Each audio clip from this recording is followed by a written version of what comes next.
Welcome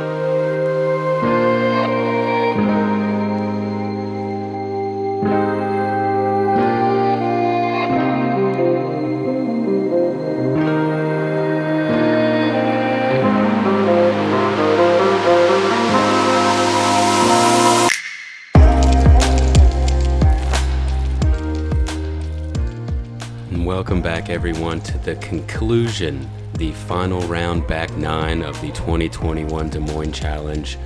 We've seen some beautiful shots, a beautiful course, and just some struggles as well along the way. Happy to be here for this back nine. I'm Nathan Queen, again joined by Chandler Fry. And we have Paul and Gavin starting off pretty hot with 5 down through the front 9, and Raven and Ben kind of falling up behind, but still doing fantastic with 4 down and 3 down. And they are going into the easiest hole on the course, hole 10, averaging .72 under par. So people are shredding this hole.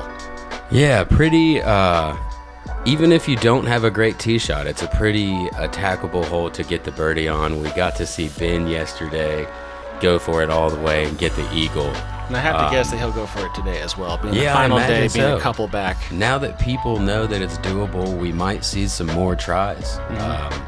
But still an attackable birdie hole. You don't want to mess that up and end up with a par or a bogey. For sure.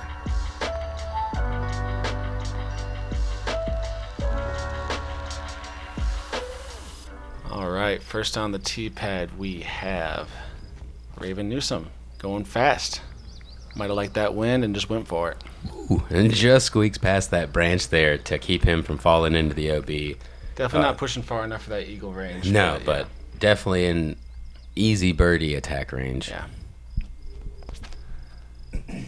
Man, his distance looks so effortless.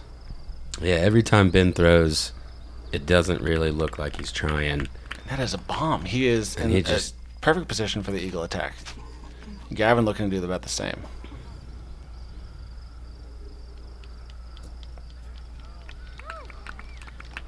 That's great. And he does, yeah. Great shot. Pretty stock hyzer here. You can see the wind is calm, so it's not really bringing much else into play. Paul not going for quite as much. It looks like he's just going to be still playing for the birdie, and he's got the lead to do so. He doesn't need to attack for the eagle. Kind of an odd uphill run up for Raven. It could kind of mess up the angle that you throw with, but that looks fine. Good position to be in. Definitely an attackable third shot. Yeah, pretty short from there, 150 feet or so. Really, the only mistake on this shot for the right-hand backhand is leaking it too far left and finding that OB, which I saw multiple times. And that pretty much ensures an unfortunate par, really. Here we go. Big hyzer over OB on the right. It looked like he even threw that easier than the last time. Oh, no!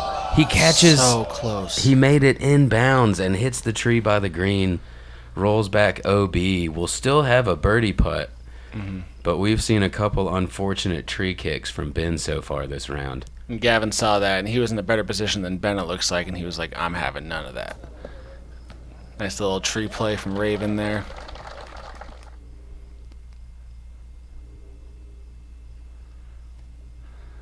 So no eagles on this card, but shout out to Albert Tam, Calvin Heimberg, Garrett Gerthy, Thomas Gilbert, and David O'Meara for carding the 3 on this hole. Pretty impressive stuff, guys. Yeah, and I got to watch Garrett's. He went the same play that Ben went both times, and I was just right there for it. Listing out those names, I'm not surprised that any of them got eagles. Oh, no.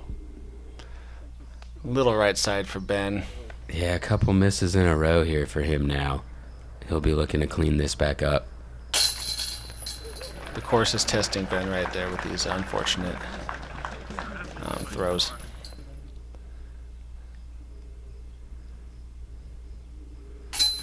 So yeah, the eagle play kind of biting him there and losing a stroke on the card rather than gaining. Showing why Paul and Gavin both went ahead and took the easy birdie that you really need to get on this hole. Yeah. Before you play another very difficult hole. Yeah. Just of note, 73% of the field shot eagles or birdies on hole 10. Yeah, and that's just an incredible stat there. That's not something you see very often. To have pretty much 3/4 of the field get the birdie. We're going from the easiest hole to the third hardest hole on the day, averaging .17 over par. Hole 11, 810 feet of pure, in my experience, torture. Yeah, it's pretty hard to stay out of the woods here if you don't have a pinpoint 340-foot spike righty backhand hyzer. Ideally, you'd like to spike just left of this tee pad you can see, so you can have another hyzer into the green, but you still can't see the basket. And it's very easy to push long, trying to make sure you get over top of this hill so that you can see the basket. There's not one shot on this hole that is easy. The drive, extremely difficult to place it in the middle of the fairway. The second shot is through a tight little tunnel that you have to just blast a shot through full power and have perfect accuracy. It's not easy, and we're probably gonna be looking at 4 shots over the top. Yeah, I think this is one of the few holes on the course that could use a bit of an adjustment to make it play a little better than it is. Although it is a good hole now, not saying that it's bad. That's the mistake you're going to see over the top, just pushing it a little bit too high. Gavin kind of taking that out of it by going right over that tree with a spike hyzer. Yeah, he's pulling it out wider on a higher hyzer. It makes it easier to hit the fairway, but it does put you a little further back, still in birdie attack range from there. Yeah. A little balk from Paul there. He's going to reset and throw.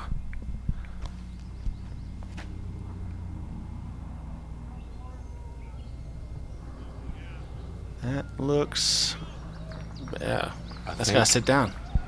Oh, unfortunate for Paul. That was a great drive. Yeah, that looked about like a replay of round 2 there until he got that roll away into the woods. Oh, no. And Ben... releasing it a bit right into that tree. Hung out in the tree for a while. It seems like a squirrel grabbed it or something. And you can't really attack the green from here. It looks like Ben is just going to lay up, and once again, he's really good at taking his medicine, just going for the par. Yeah, look at that. He realizing he has no chance. Yeah, that's the spot I was saying off of the tee you want to be in to be able to attack, so he's giving himself a par chance. And you see Raven up in a tree, gets a mark down below those branches. There is no 2-meter rule out here. We are far enough east. Look at this. Does this have the distance? And Raven getting inside a circle, too. Great roll. He likes that step putt. He's got a birdie opportunity. That's pretty impressive from the rising young star. Speaking of rising young stars, here's Gavin just launching a shot. As long as this misses everything. So good. Oh, look at it. Oh. Hit it. All right. Well, that's kind of how you play this whole. And Gavin gonna get hole 11. I played with him the second round. He's gonna get hole 11 2 days in a row. He might be the only person to do that. I'm not entirely sure on that stat. Something so hard to do. And Ben, after it. not an ideal tee shot, is gonna have a circle's edge putt for his par. Just to get this hole once is impressive. So McBeth actually not rolling into too bad of a spot. He was so far up that it didn't pinch him off, and he's thrown a great shot to inside circle 1 as well. So we have 3 guys with birdie chances on this hole. That's pretty impressive. 58 feet here. Let's see if we can get a walk in from Raven. He's going to walk it in either way. Oh. No, he knew that one was high. And he pushed a little longer there. He might have a little tester comebacker. Yeah, that's confidence, though. You know, he's definitely wanting it. He's not leaving it low. He doesn't seem nervous. Nice par pickup. Way to just accept, not defeat, but just accept the par, move on, attack the next few holes. Good play from Ben. Wow. That's where he likes to hit it. Perfect putt. Looks like a circle's edge putt for Raven here. There we go. Good pickup. Good par from Raven. Yeah, hits the same spot. A little more speed on it.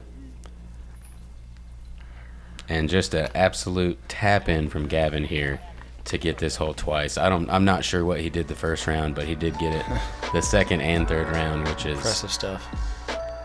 Yeah, only about 20% of the field birdieing that, more than the previous days, but I think it's because of the cut. Less players Yeah. There was a cut down to 80 so that we could have enough time to play this third and final round on the same day that we finished the second round on Sunday. Yeah. And then after hole 11, you've got a little bit of a touchy shot here. It is one that you do want to get. You've got to hit this double Mando gap, not go into the creek down below or off to the right. If you can get above these rocks, it will give you a better chance for birdie, but they are inside the circle. And you can see a bit of water standing on the tee pad. The tee pad was playing a little slippery. It might have played into this throw from Gavin. Not entirely sure. It looks like he made the Mando, though. Oh, and he stayed short of the OB Creek, I believe, and he's going to have a chance to pitch up for his par. That is a great feeling after missing this tee shot to see that green flag. Extremely fortunate on Gavin's part. Paul throwing a... Again, we see this fairway driver moving fast. That's a fairway. I keep expecting him to throw a putter or a mid-range, but it's always something else. It could be a heat. I don't know for sure, but I know a heat is a flippy fairway driver. If we had Ian Anderson here, he would know. I'm sure he would. He always does. Nice check up from Raven there. That should be a tap-in birdie. Ben looking to get back on track after that par. And yeah, almost identical to round 2, playing the left side of that fairway to get to the left side of those rocks. Yep. And you see Gavin here. Look how close he is to that OB. Extremely fortunate he stayed in. Looks like he has a pretty... Yeah, that's great. Yeah, just an easy little touch shot from there. Gavin showing the touch he's got with that sidearm up over the rocks. Paul from about circle's edge in the woods. Just thinking about this one. Just powers him in there. Man. I'll say it again, that 2 to 3 inches just above the basket. He has hit that same spot on about every putt this round and just dialed it in. Ben's putting stroke just a little off today, or at least in this third round. Yeah, recently. He missed that. He missed one off to the right side a few holes ago, and it's shaking him up a little bit. Yeah. I feel like we'll see him get it dialed in before the round's over. This is definitely one of the easier holes on the course, with almost half of the field birdieing it. Yeah, a little easy stretch here. After hole 11, you've got a couple easy par 3s and then a par 4 that's really attackable as well.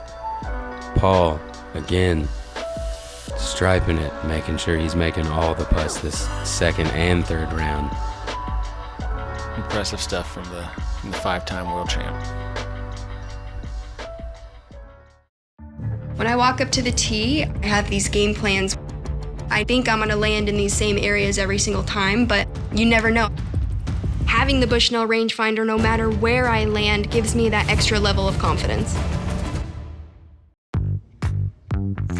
I started playing disc golf with my family when I was 8 years old. When I was 16, I got my first job as a cook at a bowling alley, and that's when I made my first batch of beef jerky. As I got better at throwing, I also got better at making beef jerky. Everyone told me they loved my jerky. After 15 years of making my beef jerky as a hobby, I decided to make it available to everyone. Double G Craft Jerky. Give it a try. You're gonna love it. Hole 13, 290 feet. Not a double Mando, but you still have a gap to hit. Once you get to this tree you see here in the middle, you would rather pass it to the right, and then from that point keep moving right and land inside the circle here. This is another hole you want to get. This should be a stock throw for most touring professionals, especially the guys on this card. Yeah, forehand or backhand, really. Yeah. And Paul, misrelease. As long as it doesn't catch some branches. Oh wow! I don't think that went out. I'm pretty sure that hit the bush and bounced back in bounds, and I will say 5-time there. Oh, absolutely. That was an absolute misrelease. Excuse me. That was Raven wanting nothing to do with that. Just gonna park it. Here's that grenade. I love it. And sticks it. I love it. Although it's a cool shot, it's a strange play. It's not that hard of a gap to hit, but pretty cool to see. I like watching it. I think that shot's becoming more popular. I'm seeing a lot more younger players mostly throwing it. Hurts my hands to throw, but... And Ben still kind of on his slide here of some pars. Needs to turn this around if he wants to have a fight for this top 5 or top 4 that he's looking for. He's kind of losing the lead right now, though. It looks like... It's kind of hard to tell. It looks like Paul's did stay in bounds, judging by where his feet are and knee is. Oh, man, giving that a bit of a bid. Tough angle to hit, though. This would be a big putt for Gavin if he can hit it, being only 2 strokes back from McBeth. Oh, look at that. It's feeling good. Love to see it. That looked great out of the hand. It's worth noting, at this point, Calvin Heimberg on the chase card is pushing. I believe Ian Anderson in live said he had a eagle sandwich with some thick birdie bread. He has a bunch of birdies with the eagle followed by a bunch of birdies. So he's looking to test Paul and really push Paul to the limit here.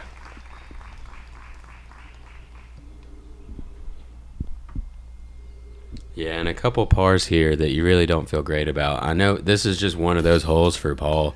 He didn't get it any of the 3 rounds. That's amazing.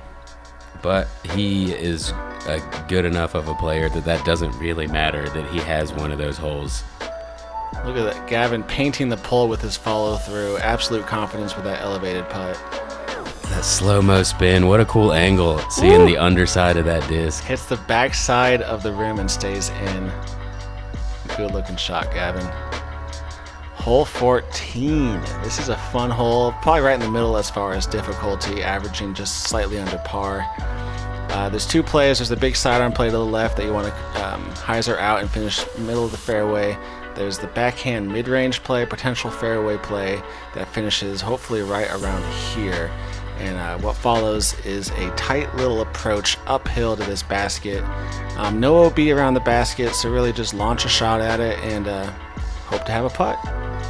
Yeah, once you can get to the green, there's really only one thing in the way, that low branch that's right around circle's edge that wants to make you stay right. This is the most ideal play, I believe, just to stick it in the fairway, get a big hyzer out, and spike. This does move a bit too far off to the right, though. There's a couple gaps over there where you could still attack the green, but not quite what you're looking for. Yeah, this is the play that I like. This looks a little bit too left. He's going to pinch himself off. He still has a bit of a... he still has a line to the basket. It's tough, though. Throwing that Raptor. Yeah, this is looking a little right as well. Maybe it'll spike and roll back left, dead center of the fairway. Good looking shot from Paul with that Raptor. Ben's been throwing the buzz, I believe, on this hole. What a beautiful stand-up shot. Yeah, that's great. He did that all 3 rounds, I feel like. So pretty, man. That's one of my favorite shots to watch. Just on a hyzer, going straight, still standing up. One of the benefits to this, though, is you can really hit it hard because you're probably going to hit that hill and have it skip towards the basket. So, a good little kick off that tree there. I think it hit that tree. That was nice. Showing that 5-time love once again. Yeah, and Gavin going tight hyzer, pushing the left side and then the right side. There we go. Using all the fairway space since he was a little pinched off. He gets up to circle's edge. I think that's great position from where he was. Go. I think Ben would like it to be a little closer than that, but he is circle 1. He has given himself a chance at the birdie. He should be pretty content. Yeah, so Raven did stay out of the rough on the right here. He's got a little more room than we thought. Likes that stable disc play, but just catches the left side. And there is OB right there, I believe. So he is lucky to have stayed inbounds. Oh, good bid from Raven there. Looking back, working the crowd, smiling. This would be a good pickup from Gavin here. Oh, man. And he needed that. You can see it in his face. So somewhat of a look of desperation there. Because Paul's putt isn't for sure. Oh, and Ben still having a little bit of trouble on the green here since that one miss. He was doing well up to this point. Still trying to clean it up. Paul trying to get a 2-stroke lead over Gavin here. Be the biggest he's had in a little while.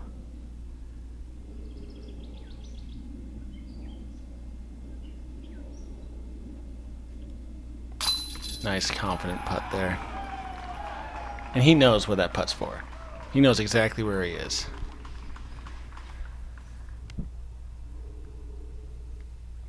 There you go, Ben. Unfortunately, he didn't get the birdie. You can see he's kind of talking to himself right there, trying to get himself back in the game. Plenty of holes left, plenty of holes to still get.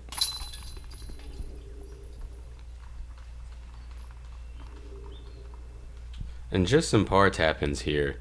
Although this hole does look easy, that approach shot, if you're not dead center in the fairway, then the ceiling and the green coming from low to high make it pretty tough to get those weird angles that you have to throw all the way there.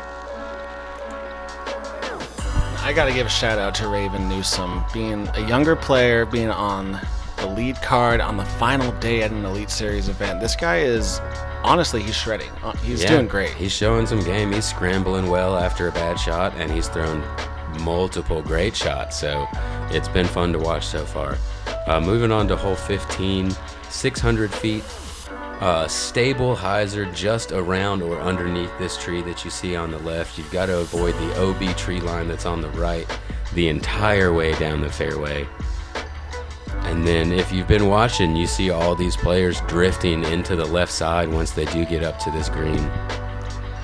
Yeah, it's a tough approach. Most of the shots you're going to see, like Nathan just said, definitely skip left when you find yourself in the trees over there. So you want to hit that green with a flat angle, and hopefully the sticky grass will grab it. Yeah, if you can get past that tree on the drive, then it gives you a chance to maybe throw a mid-range into the green, which would be ideal. But this is a tough tee shot to push forward a long way. Yeah, I feel like Paul hit that same branch every round. Like, it's so textbook for him. He's in great position right in front of that tree. This looks a little high. And Raven here going more aggressive, trying to get around the tree. Doesn't quite do it, but he's in that spot where you can reach it, but seems to fade into the wood line. I like this low angle with that skip. And doesn't quite catch the top of the hill to skip forward and have the easy approach, but again, in attackable range. This looks fine as well. Oh, I mean, that's pretty good. He did square up that branch pretty well, but it fought through to a decent spot. It's kind of an awkward uphill run-up right here. But this looks pretty ideal as long as it's got enough hyzer on it to get over that wall. And, yeah. You really want to test that right side. It's scary, but that's how you have to play it to not end up in the trees. Great shot from Raven right there. Gavin looking to match what he just saw. Yeah, testing that right side. Looks a little high, coming in with that skip angle. Oh. Pretty good spike there. Doesn't flare into the woods, but does drift over that way. About 350 to the pin. And this could still catch a good skip. It's surprising how wide he kept that. And just because it had enough air time to catch speed fading back, it still makes it down to that wood line. He almost dunked it. And Ben's starting to swing that way. His might have enough check up. There we go. Sit. Yeah. Good looking shot from Ben. Looks like Paul does have an alley through the woods. Yeah, I had to put a little more hyzer angle on that putt to try to get it around that tree. You can see he's a little upset about it, but still will have a lead even if Gavin does get his birdie here. This is a big moment for Gavin. Oh, no. That has to bring him back within one with 3 holes to play. Unfortunately, he does not capitalize. Ben off of the par train, able to get him a birdie in there. Let's go, I know Callaway. that feels good, especially going into hole 16, another birdieable hole. Ben is still fighting. Beautiful birdie from Raven. Yeah, pretty awkward footing there. He had the steepest run up and able to trust himself and put it out wide over that OB for 90% of that shot. Getting out of the camera's way, showing he's young. Got some energy after playing a round and a half today. Doing a little sprint to the next hole. Look at that concentration. Straddle putt. Getting the legs involved. Good release. Paint the pole. Right into the bucket. Good stuff, Ben.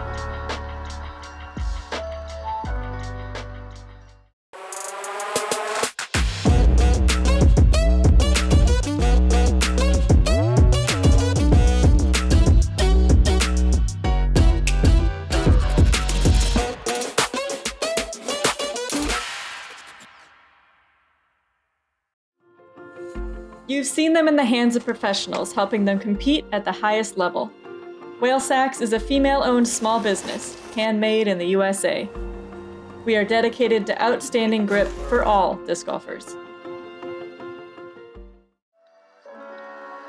Hole 16, and one of the, I'd say, oddest holes on the course, averaging slightly under par. It is a blind basket. You cannot see it from the pad. It is a sharp downhill angle that you want to hit, almost with like a sawed-off shot if you're a right-hand backhand player. And even if you hit the gap, you're still testing the OB right behind the basket, right of the basket, and the bushes and trees to the left of the basket. So only being 315 feet, it is not an easy par 3. Yeah, the safest way to play this would be to throw a shot that looks sawed off. If it doesn't quite make it, you'll just kind of settle into that stuff on the left where you have a pretty easy pitch up for your par if you don't want to get too aggressive. Nice soft Raven, throw. not even really moving his body there, just doing a run up and then flicking his wrist. Sit down, sit down. Parks it. So good. That is so good. At this point in the round, that is just so good to execute like that. Ben looking to build off of that birdie he just got. Looks good. Hopefully that gets a roll down to the basket. Scary. And he is right in that mud. The footing might be a little rough there.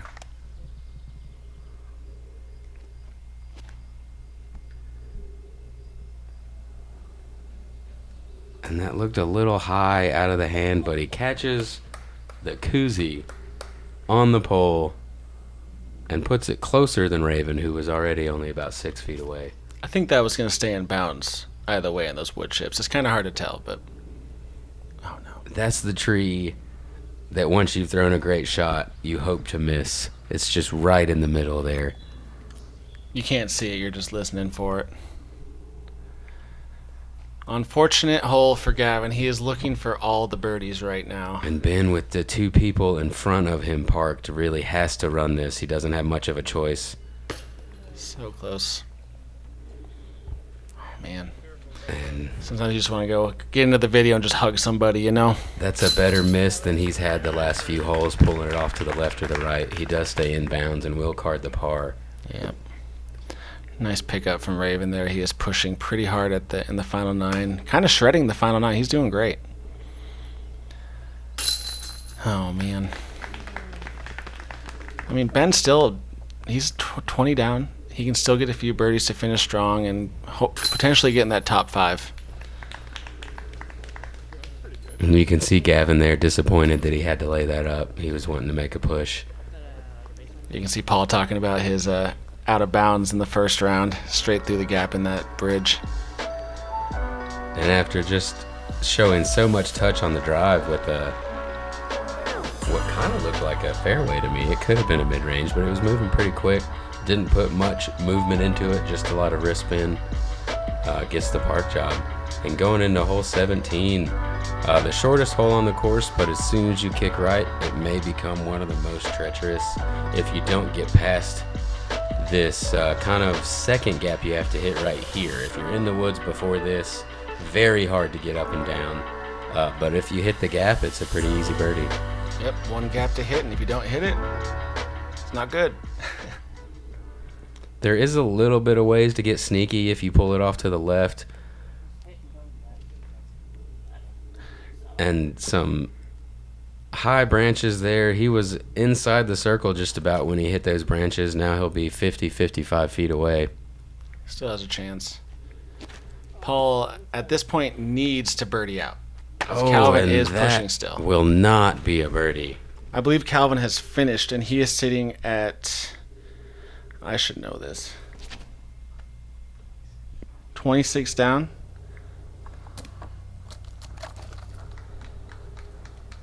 And Ben. Great shot. Getting some tree love on this hole. Good shot either way, though. Looking for the ace run from Gavin. Looks to be a little left. Oh, using the entire fairway. Beautiful putter shot. Just on a hyzer the whole way, but pushing straight. Just enough hyzer to miss that right side. And look where Paul is. That is not an easy shot. Wow. And so many times just kind of blowing your mind, finding a way to manufacture himself to the green. Raven with a cool looking bid here. I believe on this putt he dedicated it to Central Coast Disc Golf. Sorry, Peter. Videographer Peter Mares. He's like, this one's for you, Peter. Unfortunately, he didn't make it, but great pickup from Paul. That is a huge putt to maintain the lead. If he misses that, Calvin's in play, Gavin's in play. That was a veteran putt right there. Nerves of steel from Paul.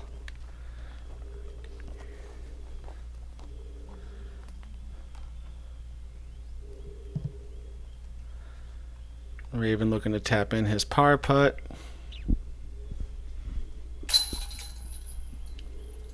Yeah, good showing for the round. Being on lead card, final round. Rookie on tour, playing well.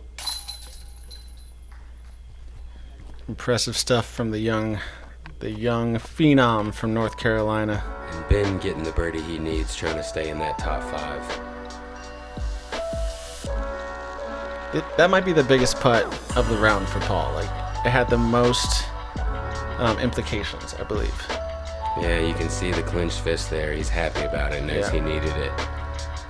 All he needs right now is a par on this hole, and he wins it. And this is a good hole to get at par on. You will see some birdies, but it is the second hardest hole, I believe, on the day. And playing over par again. 1,080 feet. You want to get up to a little behind where the drone's at now, just because it's harder to reach any further with how uphill it is. And then get another righty backhand hyzer up to just past this bush so you can have a straight look into the green would be the ideal way to play it. You do have to throw 2 pretty well executed shots to get to that point. And this hole has teeth. There's OB along the entire left side, and the trees on the right are not very forgiving. If you find yourself in those trees, you're likely getting par at best. Ben going with that high hyzer again. And just makes it look so easy. That's pretty good. Yeah, about probably 430, 440 feet of like power, but only 381 feet of distance up that hill. Gavin looking to... Oh! Going roller here. I love it. And this grass is pretty thick, but he has found a way to get enough speed on that to get pretty far up the fairway. That could cause some trouble. He landed pretty close to that tree. Depending on how close he is to that tree. I mean, it's a great position if he has a run up. Yeah. Raven's going to be off to the left side here. Safe, but kind of a different play. You can still have room to take the right side of the fairway from there, but if he's up too far, he'll be pinched off and we'll have to play more down the left side, which does have more OB in play. Yeah, perhaps unintentional, but that looked to be more of a hard play from Raven. I'm sure he's going for the birdie, but it was a little too short to really have a decent attack.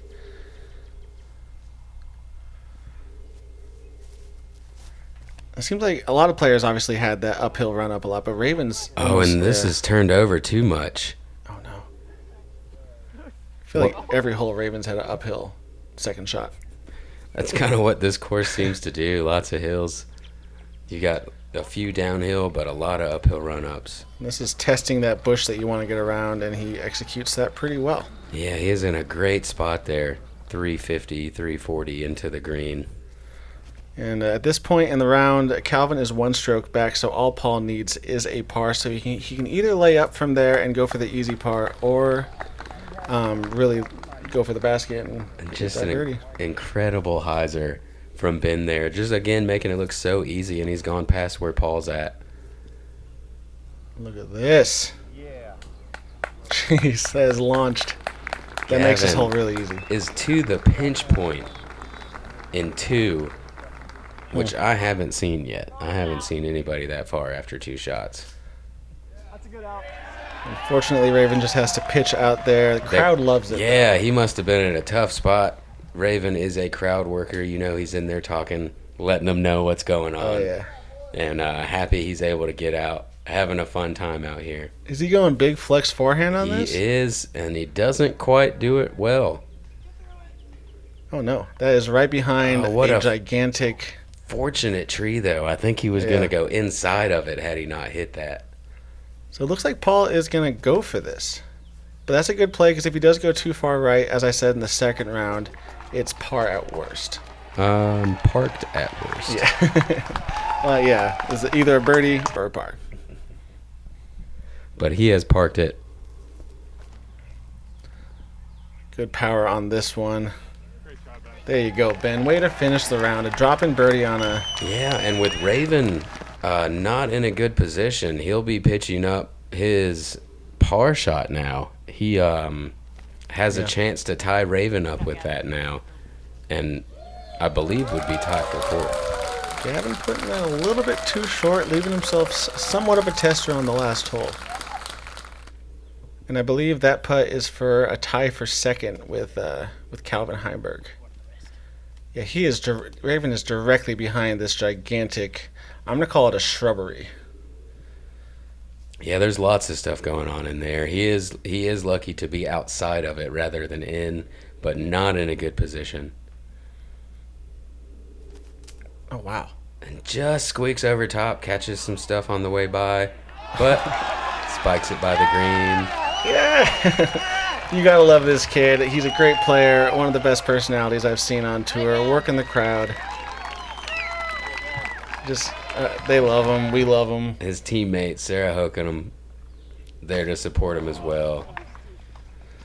Unfortunate finish right there. Yeah, Gavin not quite able to capitalize. He was so far after 2 shots. That was for a tie for 2nd, but Gavin still is, with a tap-in on this hole, gonna get a par. Gonna get 3rd. For the win. Even if that didn't go in, still for the win. Able to, again, you brought out a cool stat during the first round, win the first event he plays after Worlds for 6 out of 7 I think times? it's his 7th time since 2013 in the event after Worlds. Just an incredible stat. Congratulations, Paul McBeth, on your 2-stroke victory over Chase Card chaser Calvin Heimberg. Showing once again why he is the GOAT of our generation. And that, honestly, that's the 19th birdie that he got today. Since there was the delay. Yeah, 19 birdies on the day. A very strange weekend of golf here. Great showing from Ben there for this weekend. Fun nonetheless. The entire staff out here did so well at keeping us up to date with what was going on and keeping the course in prime condition. And I think every player in the field is looking forward to coming back. We love this place. Yeah, Raven Newsom finishing with a bogey, but still a great showing out here. Only 6 strokes off of the lead at the end of 3 rounds. It's great seeing these younger players really giving Paul a run for his money, you know? Like, it shows that the sport has such a bright future. Ladies and gentlemen, the 2021 Des Moines Challenge presented by Discraft champion Paul McBeth. There we go. Good looking trophy there. Yeah, sweet wood carved trophy. And really fun to watch this full weekend of golf that we've had here. Pretty strange how it played out with the 3 lightning delays on Friday and the lightning delay that ended the round for us for the day on Saturday. Getting a round and a half in on Sunday to get a full 3 rounds in. Thank you guys for joining us here. This has been such a great time. Congrats to Paul McBeth on that victory. Amazing stuff. Look forward to seeing what the rest of the season has in store for all these players. And again, you see the big crowd out there. Thank you guys so much, Iowa, for being out here and really wanting us to be out here. Here's your top 10 leaderboard. I'll go ahead and shout myself out here. I was in the top 10 all 3 rounds, never made the leaderboard. I am tied for 8th as well. But congratulations. The rest of the card here, just great play from everybody. Such a tight group throughout the entire weekend. And shout out to Calvin Heimberg for shooting that 13 down last round. Absolutely amazing. He did what he had to do to put the pressure on Paul. The double G long drive of the round. Gavin Rathbun, 460 feet on the uphill tee shot of hole 10. Thank you guys for watching us. I'm Nathan Queen. This is Chandler Fry. Make sure you subscribe to Central Coast, and we will see you guys out there.